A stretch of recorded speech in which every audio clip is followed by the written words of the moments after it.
il n'y a qu'une seule matière et il n'y a que de la matière. Et alors, évidemment, il n'y a pas deux mondes, il n'y en a qu'un.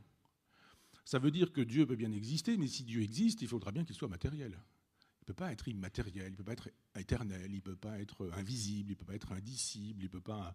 Si Dieu existe, il est fait de la matière du monde.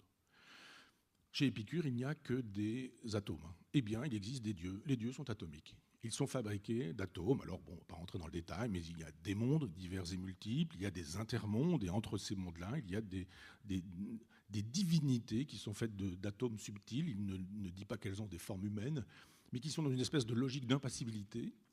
Et Épicure nous dit qu'il faut tendre vers cette impassibilité des dieux dans leurs intermondes. C'est ce qu'il appelle l'ataraxie, et l'apostrophe ataraxie, une espèce d'absence de souffrance qui est consubstantielle au plaisir, au bonheur ou à la jubilation, au pur plaisir d'exister. Cette tradition-là, elle est absolument incompatible avec le christianisme. Pensez bien qu'au Moyen-Âge, quand on s'interroge sur la question de l'Eucharistie, et qu'on dit est-ce qu'il y a vraiment le corps du Christ dans l'hostie, ou est-ce qu'il y a symboliquement le corps du Christ dans l'hostie, eh bien, il y a des gens pour nous expliquer que c'est réellement que le corps du Christ est dans l'hostie, que ce n'est pas un symbole. Quand on dit « ceci est mon corps », eh bien, il y a un mystère, et au moment du mystère, vous avez immédiatement la présence réelle du corps du Christ. On ne va pas rentrer dans les détails, mais vous avez les substances et les accidents chez Aristote qui font qu'on dit bah ouais, les accidents sont touchés, mais la substance n'est pas touchée, donc c'est le corps du Christ sans être le corps du Christ, tout en étant le corps du Christ. Et ça, c'est 10 siècles de philosophie médiévale, avec des débats extrêmement intéressants.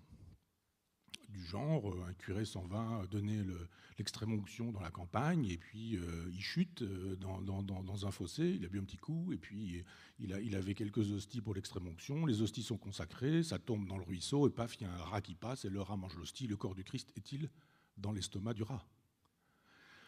Demandent les théologiens, sérieusement, hein, c'est pas moi qui vais... Et l'estomac d'un rat, ça digère, ça défèque. Et est-ce que, quand le rat défèque, il défèque le corps du Christ? Ou que peut-il bien se passer dans l'estomac du rat pour que le corps du Christ soit le corps tout en étant le corps, en n'étant pas le corps quand même, parce que, etc. Et on a des grands débats, et on convoque Aristote pour expliquer que les substances, les accidents, donc il est dans le corps du rat, mais il n'est pas dans le corps du rat quand même, etc. Et on passe tout son temps à faire de la philosophie. Ça s'appelle de la philosophie, ça, à l'époque, hein, philosophie scolastique et philosophie médiévale.